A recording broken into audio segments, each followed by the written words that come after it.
कल दिल्ली में लोग ज़ोहर की नमाज जुमे की नमाज अदा कर रहे थे। इंद्रलोक में रोड पर लोग नमाज पढ़ रहे थे और ये कोई नई बात नहीं है।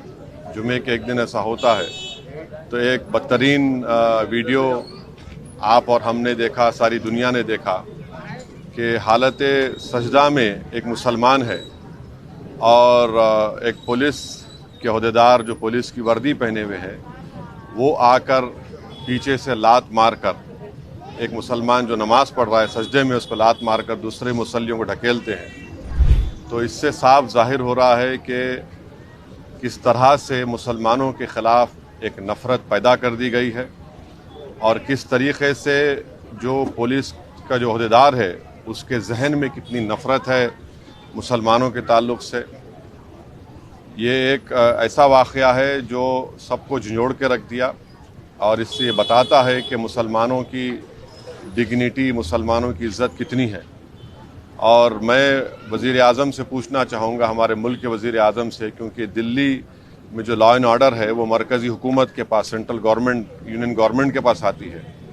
मैं पूछना चाहूँगा हमारे वज़ीर आज़म से, बीजेपी के लोगों से, कि बताओ वो जो मुसलमान जिसको आप हालत सजदा में नमाज में था, जिसको लात मारा गया है, जिसकी बेइज्जती की गई है, उसका ताल्लुक़ किस परिवार से है? किस परिवार से है वो? किसके ख़ानदान से? बताओ। आखिर ये इतनी बेइज्जती क्यों की जा रही है भारत के 17 करोड़ मुसलमानों से, जो इस वतन अज़ीज़ के आबादी का 14% से ज़्यादा हिस्सा है? तो ये तमाम फ़िरक़ा परस्ती और नफ़रत के मज़ाहिरे सारी दुनिया और हम देख रहे हैं, तकलीफ़ होती है।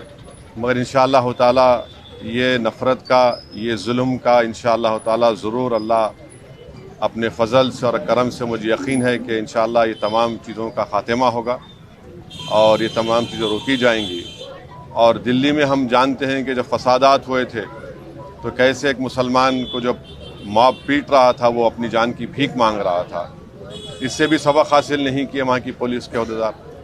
कैसे एक वीडियो निकला था कि 3 मुसलमान ज़ख्मी पड़े हुए हैं और उनसे कहा जा रहा था कि पढ़ो, ये पढ़ो, और उसमें एक बच्चा उसकी फौत हो गई। उसके बाद हम कल देखते हैं कि एक जुमे की नमाज में हमारे मुल्क में 90% से ज़्यादा लोग मजहबी लोग हैं और अपनी मजहबी इबादत के लिए, जुलूस के लिए वक्तन फ़ौक्तन रोड पे आ जाते हैं।